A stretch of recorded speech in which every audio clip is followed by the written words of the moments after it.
Maarja Brause, juhtisid täna siis esimest korda volikogu esimehena koosolekut. Millegipärast oli näha, et närvi ei ole sees? No tegelikult see oli ju teine kord, sellepärast et esimest istungit ma hakkasin ka poole pealt juhtima, kui ma olin ära valitud. Jah, aga ma olen taolisi koosolekuid ka varem juhatanud, et tegelikult oli närv sees natuke ikka, sest asi on ikkagi täiesti uus. Aga ma arvan, et asjad said tehtud ja selles mõttes läks hästi. Kas volikogu esimehe koht on piisav alternatiiv valimistel sihiks olnud vallavanema kohale? Loomulikult on, et eks igal erakonnal peab olema vallavanema kandidaat ja arvestades sellega, kui mõjukad inimesed ja märkimisväärsed inimesed olid teised vallavanema kandidaadid, siis võib-olla see oligi natukene isegi liiga ambitsioonikas plaan. Ja loomulikult olime arvestanud, et eelkõige ma soovin saada volikogu liikmeks ja see oli väga tore, et asi lõppes sellega, et minust tuli volikogu esimees, et loomulikult on see vahva. Sa oled väga tegija inimene, kui sulle tuttavad midagi ette heidavad tagaseljas, ma reedan, et nad heidavad vahel seda ette, et sinu toimetamised on nii rajud ja kiired, et sinuga ei jõua sammu pidada. Kas volikogu esimehe koht annab võimalust ka niisuguseks tegutsemiseks või on siin vaja otsida, leida enda seda tasakaalu ja äraootamist? Ja kindlasti, kuna volikogu käib ikka väga kindla reglemendi järgi, aga samas ma suhtun sellesse uude võimaluse aktiivselt, nagu ma kõigisse muusse asjadesse aktiivselt suhtun, et see annab ka võimaluse mitte ainult koosolekuid juhatada, vaid ka komisjonide tööd kindlasti jälgida, aktiviseerida inimesi ja teha muid häid asju Türi valla heaks. Nii et selles mõttes, kui ma vahepeal ikkagi hakkan oma lennukate plaanidega peale lendama ka selle koha pealt, siis see lihtsalt nii on.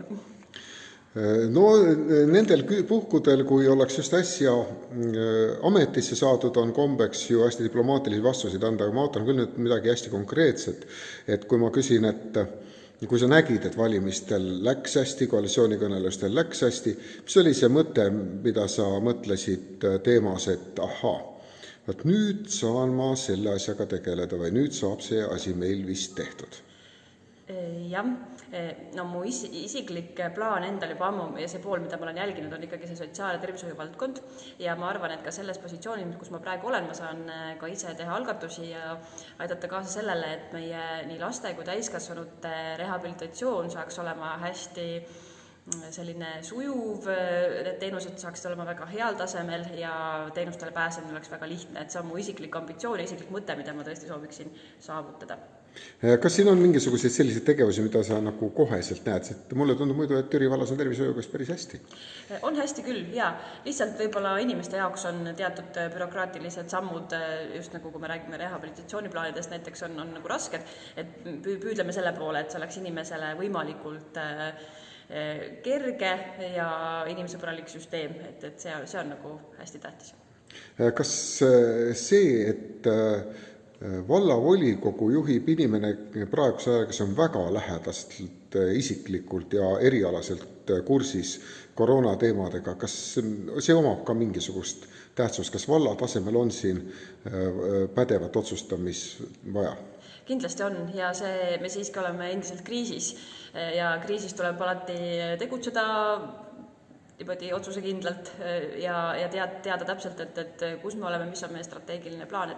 Et ma arvan, et kindlasti need inimesi on õnneks siin vallavolikogus veelgi, kes on väga pädevad seda olukorda analüüsima, hindama ja otsuseid vastu võtma. Et kindlasti on see pädevus siin ka vajalik. Sulle sai mõni aeg tagasi suurim õnn, mis võib juhtuda ühe meedikuga, kes ühe valdkonnaga konkreetselt tegeleb, et sa said ise koroona läbi põdeda. Jah, see on tõsi. Väga huvitav on kuulda professionaali käest, kuivõrd palju see tunne klappis sellega, mis sa patsientide ja oma meediku teadmiste kaudu sellest asjast varem teadsid? Ma arvan, et see klappis päris hästi, et eks see koroonaga ongi niimoodi, et viirust põetakse üsna erineva kliinilise pildiga seinast seina, et mõnel ei ole üldse mitte midagi, mõnel on kerge nohu või mõni muu sümptom, et minu jaoks ta oli tavaline raskemat sorti, talvine külmetushaigus, et ei olnud midagi väga hullu, aga muidugi see, mis oli spetsiifiline, oli maitse ja lõhnameele täielik puudumine 2 nädalat vähemalt, et see oli kindlasti, mis on koroonaspetsiifiline sümptom. Praeguseks on maitsed lõhnad taastunud? ma ei ütleks, et isegi mitte täies mahus veel, et selline võib-olla 70-80%, et see on tõesti nagu uus asi ja mida pole ka varasemalt täheldatud teiste infektsioonhaiguste puhul, nii et see on midagi uut ja huvitavat.